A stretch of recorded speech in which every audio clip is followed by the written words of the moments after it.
Okay. When lilacs last in the dooryard bloomed. We're gonna go over this one a little differently than we have so far. I'm not gonna read it all in one go because it's 6 pages long. Um, and I probably will skip around in terms of reading once it gets going. But again, for Whitman, um, before we hop onto Norton, keep these long lines in mind, right? Especially like we have very long ones like this. And again, if a line is meant to be said in a breath in poetry, hence the challenge of Whitman. But it's that kind of verbosity that really dictates his style, right? So this cycle 5 here, you'd be like, over the breast of the spring, the land, amid cities, natural pause, right?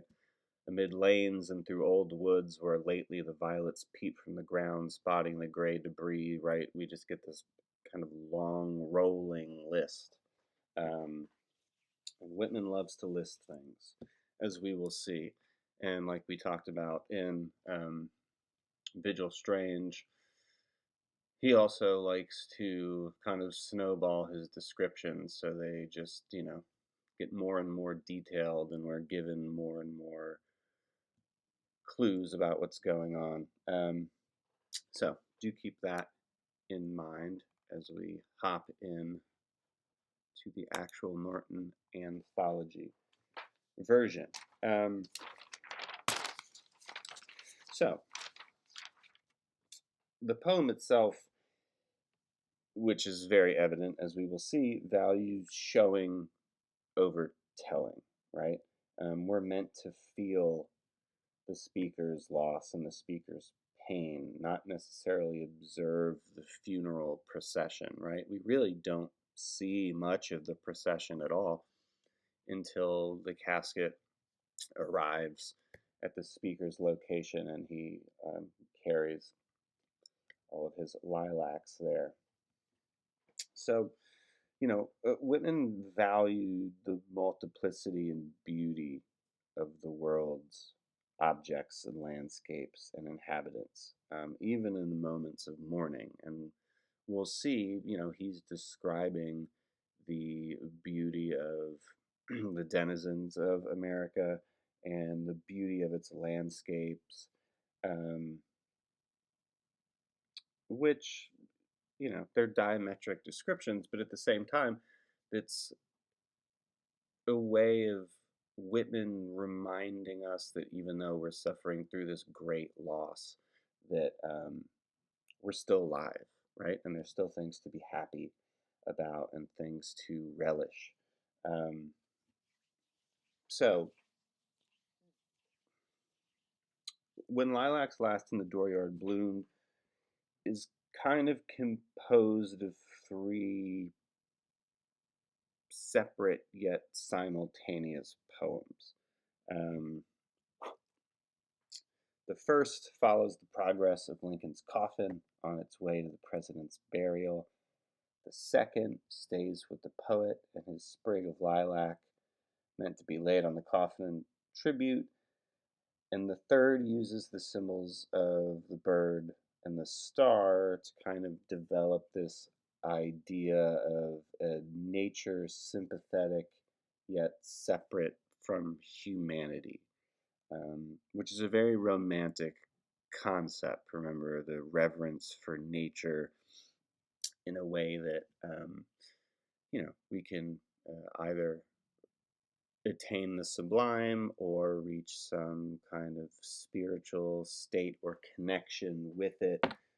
But it's also the idea that nature itself feels sympathy um, for humanity, for what we're going through.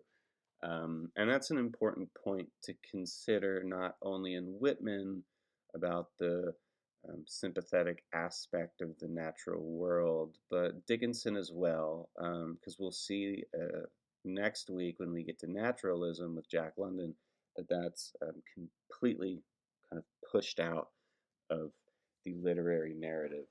Um, So we can think of this as kind of our last massive American, for a few decades, hurrah of the sympathetic aspect of the natural world.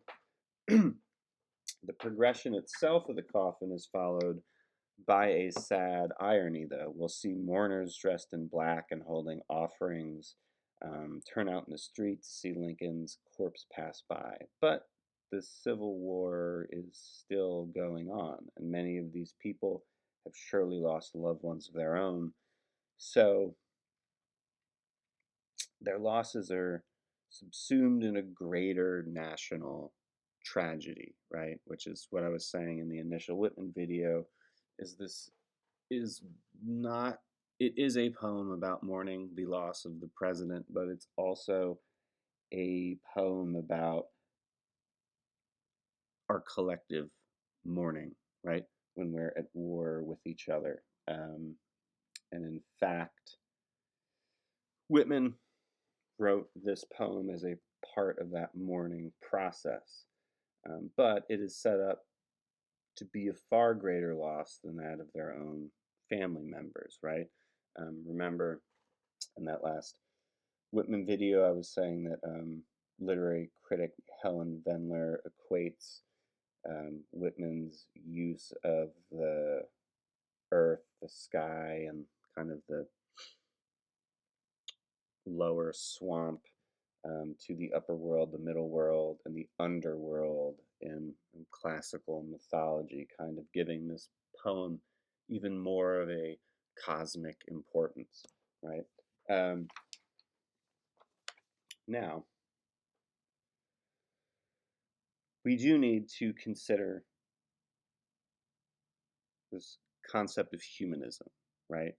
Um, Modern humanism is a little different than humanism, you know, almost 200 years ago, but at the same time, that's different than humanism when it was created, which was kind of at the tail end of the Renaissance, right?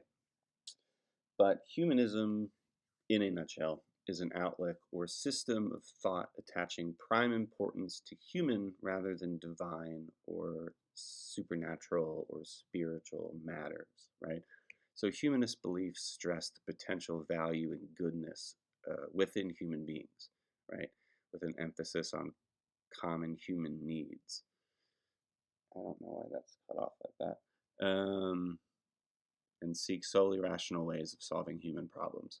So the idea essentially is that we should be looking at ourselves for a moral compass, right? We should inherently, because we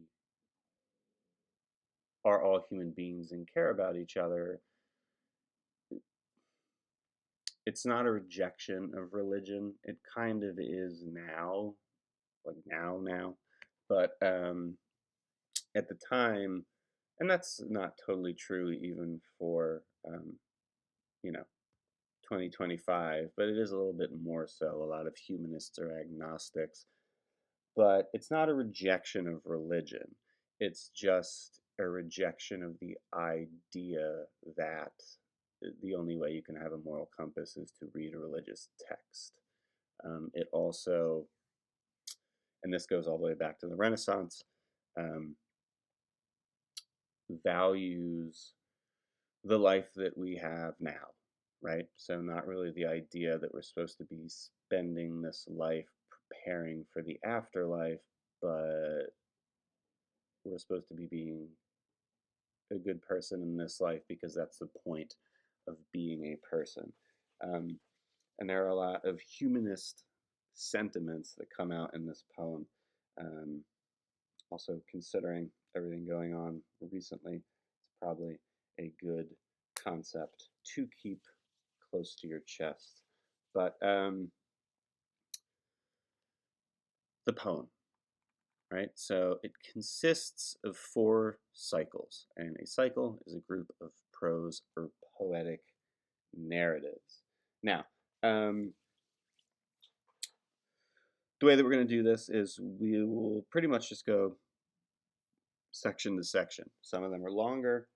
Again, I may not completely read all of them and just point things out because it is a quite long, it's probably the second longest poem we'll read this semester. How, I believe, is longer, but that's not probably going to be until mid-October.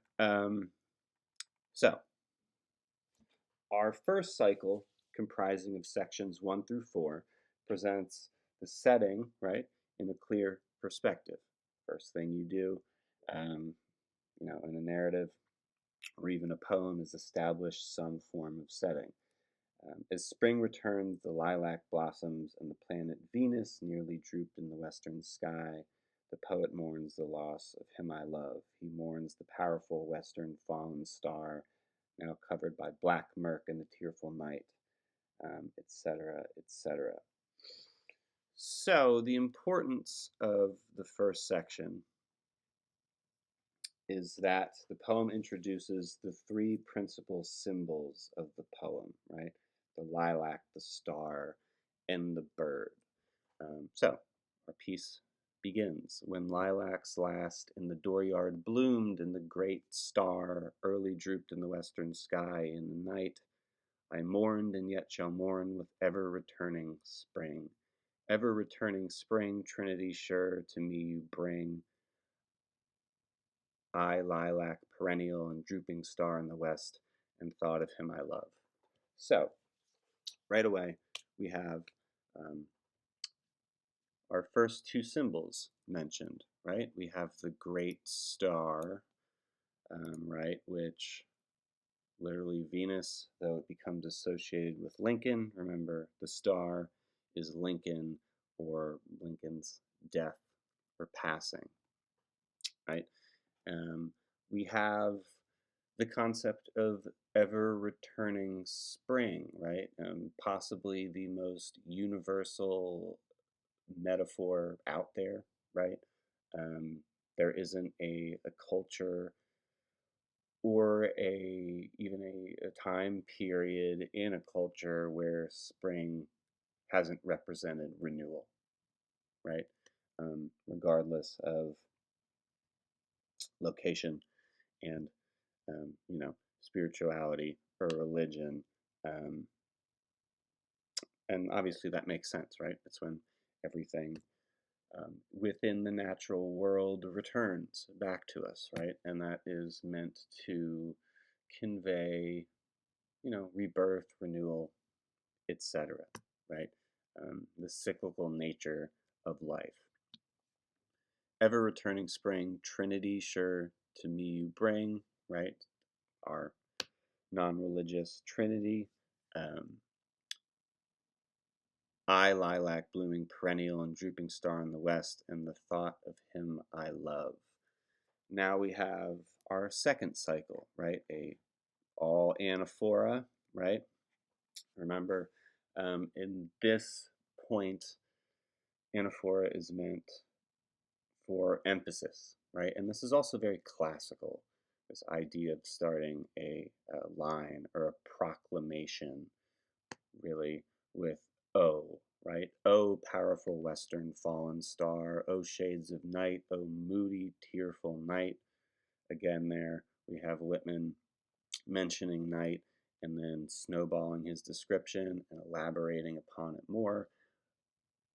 Also, an example of personification. O great star disappeared, O the black murk that hides the star, O cruel hands that hold me powerless, O helpless soul of me, O harsh surrounding cloud that will not free my soul. So, instantly, we know that this is a poem about mourning, right? I mean, these are proclamations. So we are starting to understand the tone and the mood of this piece, right? It's elegiac. It's becoming pastoral very quickly, as we'll see. Remember the whole concept of a pastoral elegy and everything that entails. Then we move to section 3. In the dooryard fronting an old farmhouse near the whitewashed palings stands the lilac bush, tall growing with heart-shaped leaves of rich green. With many a pointed blossom rising delicate, and the perfume strong I love, with every leaf a miracle, and from this bush in the dooryard, with delicate colored blossoms and heart-shaped leaves of rich green, a sprig with its flower I break. Right? So again, we have a lot of repetition in here. We also have um, the lilac as a symbol in all of its representative forms, right? Remember, because we have the leaves that represent love, heart-shaped leaves of rich green.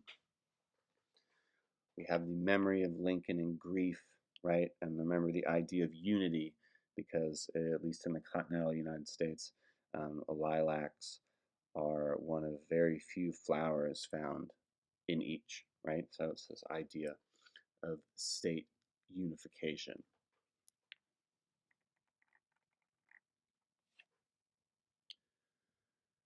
And then we get to our final symbol, right? The bird, the hermit thrush. In the swamp, in secluded recesses, a shy and hidden bird is warbling a song. Solitary the thrush, the hermit withdrawn to himself, avoiding the settlements, sings by himself a song, song of the bleeding throat, death's outlet, song of life. For well, dear brother, I know, if thou wasn't not granted to sing, thou wouldst surely die. Um, Remember, the thrush represents a lot of things. It represents spirituality and the acceptance of death when we get to its song, um, but it also represents um, Whitman and the poet's soul, right? And we have this kind of doubled down on here, right? Song of the bleeding throat, death's outlet, song of life. And then we have almost an aside in the parentheses here, right, where Whitman is directly addressing the thrush. For well, dear brother, I know, thou what's not granted to sing, thou wouldst surely die, right? So it's Whitman aligning himself with the thrush, right, and also aligning himself with its self-expression, right? I mean, yeah, bird songs can sound mournful, and Whitman is taking that from this thrush and he's equating the two of them and saying, we're both um, artistic and creative, and if we don't get to express ourselves, we shall surely die, right? And then there's this idea of the song of the bleeding throat, which I will let you think about why you might consider Whitman choosing to describe this particular song as one coming from a bleeding throat.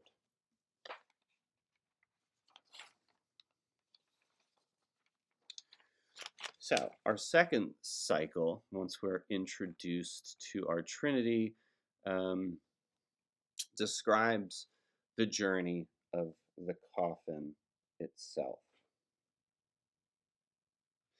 right?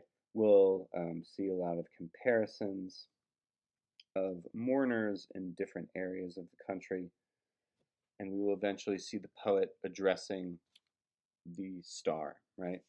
Directly addressing Whitman. And as we'll see, the symbols are retained throughout this section, right? Our poet bestows as a mark of affection a sprig of lilac on the coffin to honor the president. The association of death with an object of growing life is a significant one. The star confides in the poet. A heavenly body identifies itself with an earthly being. The star is identified with Lincoln, and the poet is still under the influence of his personal grief, right? He's not yet able to perceive the spiritual existence of Lincoln after death. And then we'll see the song of the hermit thrush finally make the poet aware of the deathless and spiritual existence of Lincoln. So let's jump into these. Over the breast of the spring, the land, amid cities, amid lanes, and through old woods where lately the violets peeped from the ground, spotting the gray debris amid the grass in the fields, each side of the lanes, passing the endless grass, passing the yellow speared wheat, Every grain from its shroud in the dark brown, the fields uprisen, passing the apple tree, blows of white and pink in the orchards, carrying a corpse to where it shall rest in the grave. Night and day journeys a coffin, right? So in this stanza alone, we see a lot of the literary devices that we've been talking about so far and in the last video, right? We have Whitman's penchant for kind of letting lines roll and roll and roll and unravel until we really see our subject, right?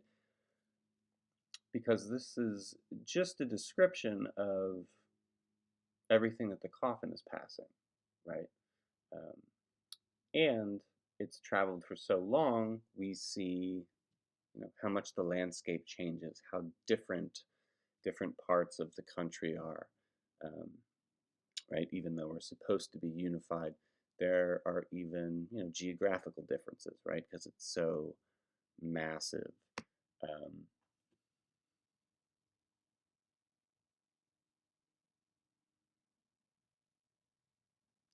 yeah, and then you know more descriptions. Um, Coffin that passes through lanes and streets through the day and night with the great cloud darkening the land. Another big example of anaphora, right? With the pomp of the in-looped flags, with the cities draped in black, with the showing of the states themselves as of craped-veiled women standing, with processions long and winding, and the flambeaux of the night, with the countless torches lit, with the silent seas of faces and the unbared heads, with the waiting depot, the arriving coffin, and the somber faces, with dirges through the night, with thousands of voices rising, strong and solemn, with all the mournful voices of the dirges poured around the coffin, the dim-lit churches and the shuddering organs, where amid these you journey, you, Lincoln, with the tolling, tolling bells, perpetual clang, here, coffin that slowly passes, I give you my sprig of lilac. So, remember, the first thing that I said is that this is a poem that shows and doesn't tell, right? And I had equated that to us showing the poet's grieving process, but it's also showing us America, right? Um, we start in the city, we move out into the country, and we see people with somber faces. We see dirges throughout the night, mournful voices of dirges poured around the coffin, right? So we're all coming together one way or another to pay respects to our fallen president, right?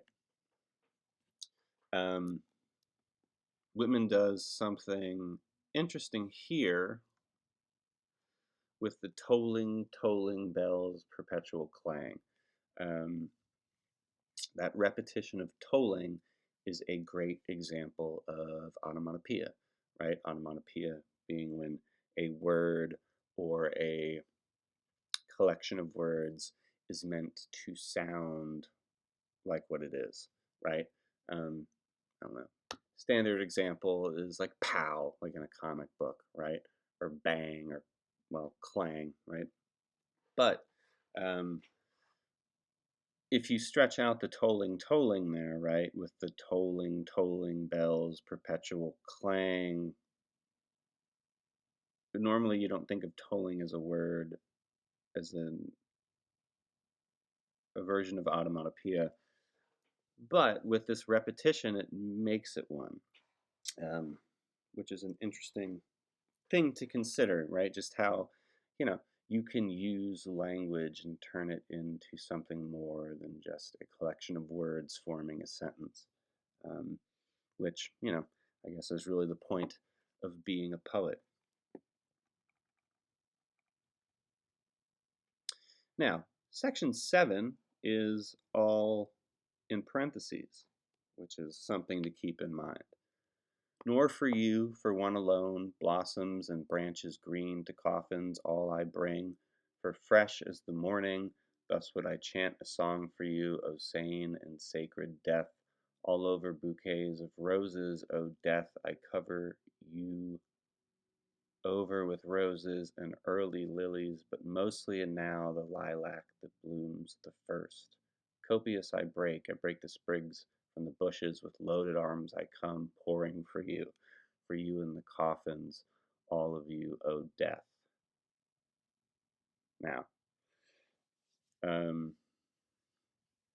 I'm going to leave the interpretation of section 7 up to you. That will be another reading response question.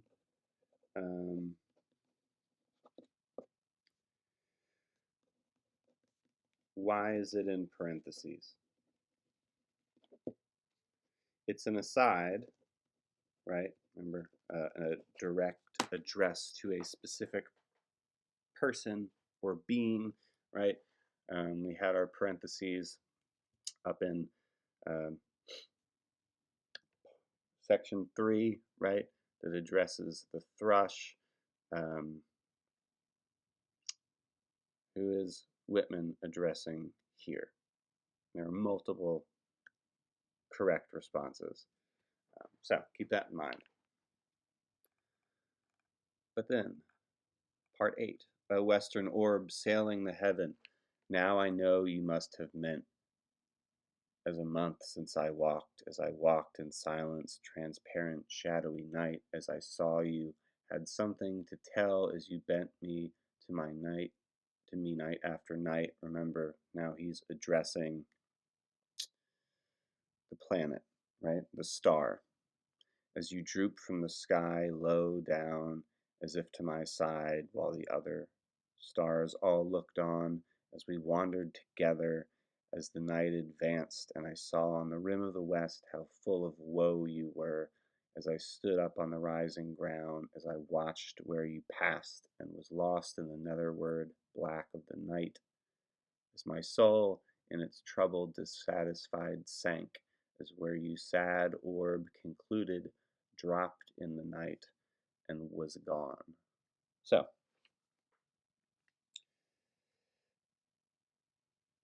here is, we have the star directly being identified with Lincoln, right?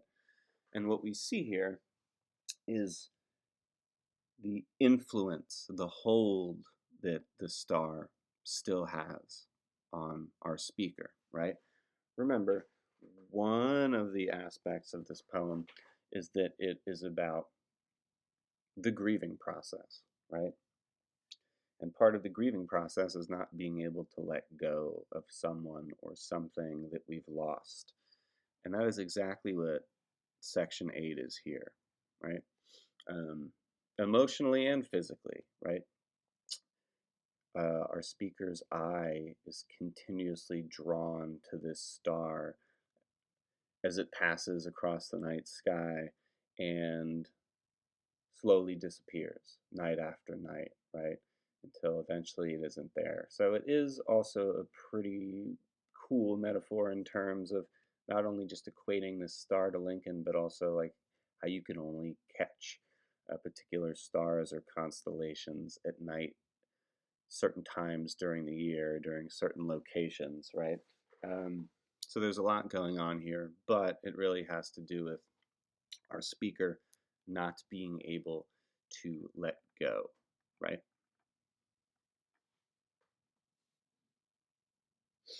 And finally, we have sing on there in the swamp. So now we've moved back to the thrush. O singer, bashful and tender, I hear your notes, I hear your call. I come presently, I understand you, but a moment I linger, for the lustrous star has detained me, right? Again, this idea of being detained by the star, right? Not being able to let go of this grief and let go of the loss of Lincoln. The star, my departing comrade, holds and detains me, right? So again, a reiteration of section 8, essentially. Now, the third section, right? The poet wonders how he shall sing, right? How shall he compose his tribute for the dead one there I loved? With his poem, he wishes to perfume the grave of him I love, right? And we'll talk about the historical importance of um, that description in a little bit. But in this cycle, the description of natural objects and phenomena indicates the breadth of Lincoln's vision, right? And the purple dawn, delicious eve, and welcome night suggest the continuous, endless cycle of the day, which in turn symbolizes Lincoln's immortality. Um, and then from there, we'll see the massive turn in the poem itself, right? So we have in section 10 our speaker trying to figure out exactly what it is they're going to do to honor Lincoln, right? Beyond putting down sprigs of lilac, right? He wants to perfume the grave. Um, and that leads into section 11, which has a lot of historical context, right? What shall I hang on the chamber walls? And what shall the pictures be that I hang on the walls to adorn the burial house of him I love, right? So these stanzas that follow are what the pictures are, right? And we'll talk about that significance in a second. But first, it's important to note that the hanging of not photographs, pictures in a chamber wall um, is an Egyptian practice that goes all the way back to pharaohs and people of great importance burial houses, right? So by throwing this question out there, um, once again we have Whitman elevating Lincoln more and more, right? He wasn't just a president, right? And he wasn't just a great president. He was an incredible person, right? In Whitman's eyes, someone that should be equated with, you know, great rulers that are revered from, you know, antiquity. But the question of what our poet decides should be the pictures hung is very telling about Whitman's visions of America, right? So pictures of growing spring and farms and homes, with the fourth month eve at sundown and the gray smoke lucid and bright, with floods of the yellow gold of the gorgeous, indolent, sinking sun burning, expanding the air, with the fresh, sweet herbage underfoot, and the pale green leaves of the trees prolific. In the distance, the flowing glaze, the breast of the river, with a wide wind dapple here and there, with ranging hills on the banks, with many a line against the sky and shadows, and the city at hand, with dwellings so dense and stacks of chimneys, and all the scenes of life, and the workshops and the workmen homeward returning. Um, Not really until the beginning and the end. We don't really. Oh, come on.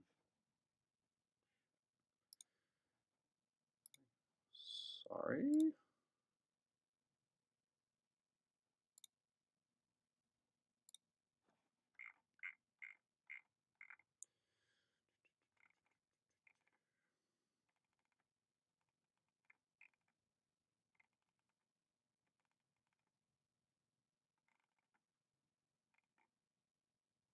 Sorry. Um, Not really. Well, we have the mention of houses, and then we have people leaving work, right, and returning home at the end. Everything else is descriptions of the natural beauty of the United States, right? So this idea that not only are people mourning the loss of Lincoln, but the nation as a whole is a breathing entity, right? That is comprised of much more than just us. So, 12 is kind of the same, but then we still have in 13 um,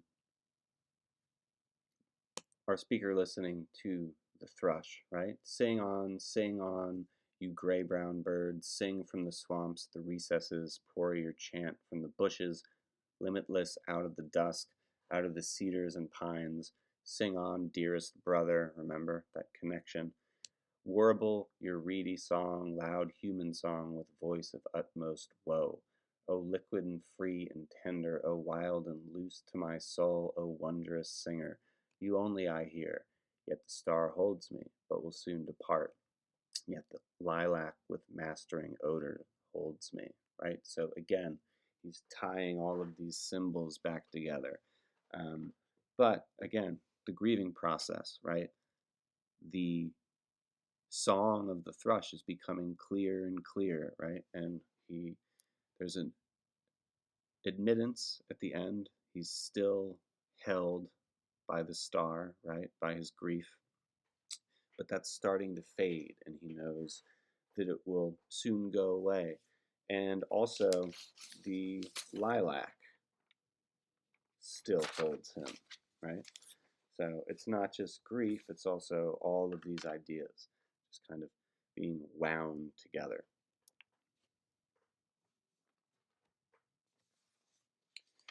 Now, our fourth and final section is very different, right? So the poet remembers that one day while he sat in the peaceful but unconscious scenery of my land, a cloud with a long black trail appeared and enveloped everything. Suddenly he knew death. He walked between the knowledge of death and the thought of death. He fled to the bird, right? Um,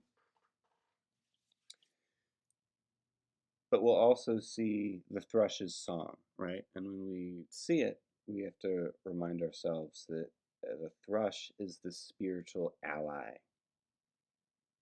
of the poet. So as the bird sings, we'll see our poet see a vision, right? Um, Now while I sat in the day and looked forth and close to the day with its lights and fields of springs and the warm farmers preparing their crops, in the large unconscious scenery of my land with its lakes and forests and the heavenly aerial beauty after the perturbed winds and the storms, right? Think about that. There is an aerial beauty to the land, but it also has to suffer winds and storms. It's a really, blink and you'll miss it metaphor about the state of America at the time.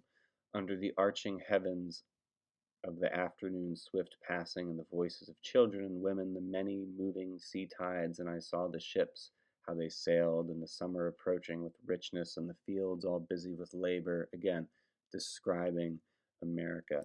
And the infinite separate houses, how they all went on, each with its meals and minutiae of daily usages, and the streets, how their throbbings throbbed, and the cities pent low, then and there, falling upon them, and among them all, enveloping me with rest, appeared the cloud, appeared the long black trail, and I knew death, its thought, and the sacred knowledge of death, right? So the long black trail is the approaching train, right? And the idea is, not only, again, is this everything that is passing, but Whitman loves his descriptions for sure, but its purpose is that here is life goes on, right? We lose people or things, but you know, life soldiers forward.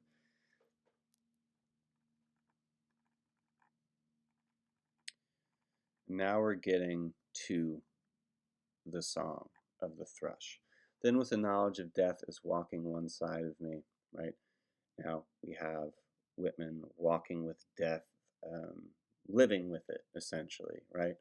Coming to these realizations about loss. And then we get to the song of the thrush. And the singer, so shy, to the rest received me. The gray-brown bird, I know, received us. Comrades three, right? Comrades three. And he sang the carol of death in a verse for him I love.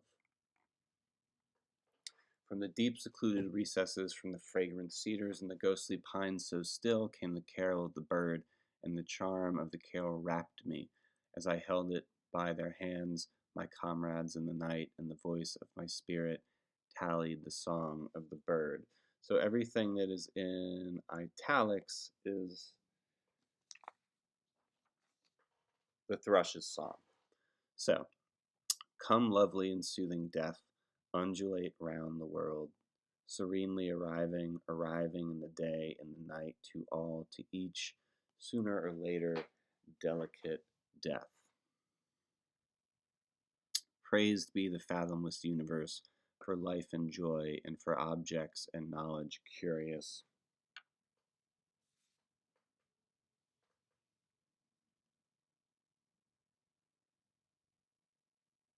So, we have this whole song from the thrush, right?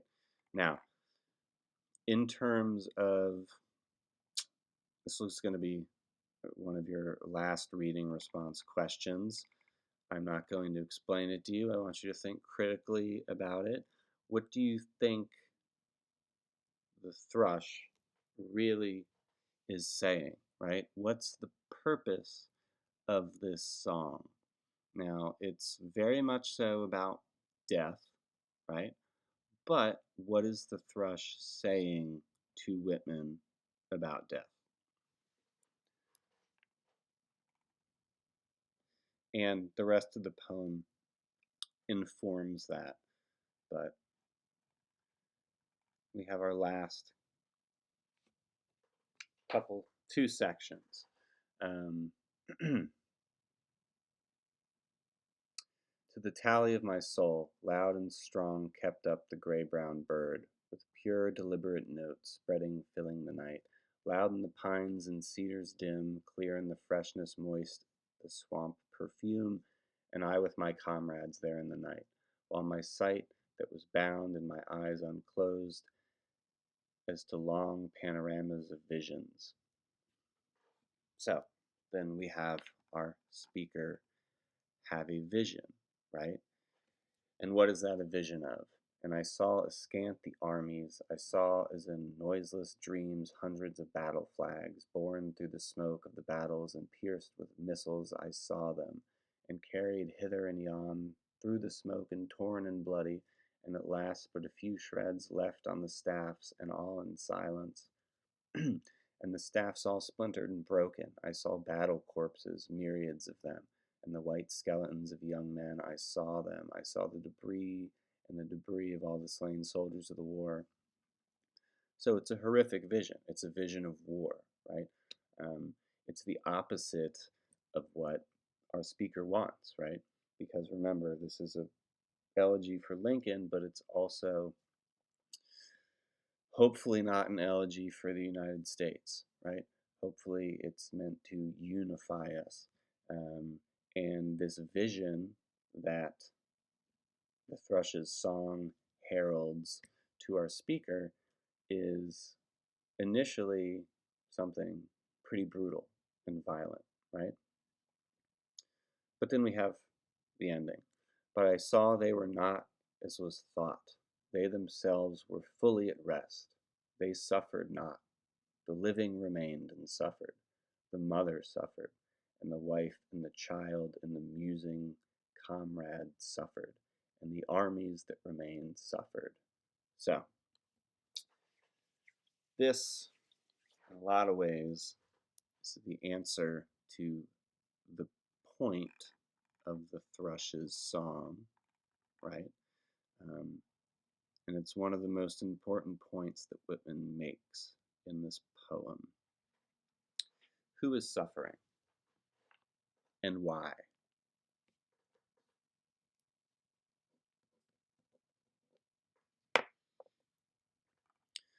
So, and then we have our last section, passing the visions, passing the night, passing unloosing the hold of my comrade's hands, passing the song of the hermit bird and the tallying song of my soul, right? More anaphora, victorious song, death's outlet song, yet varying, ever altering song, right? So death's song is always changing. Why might that be?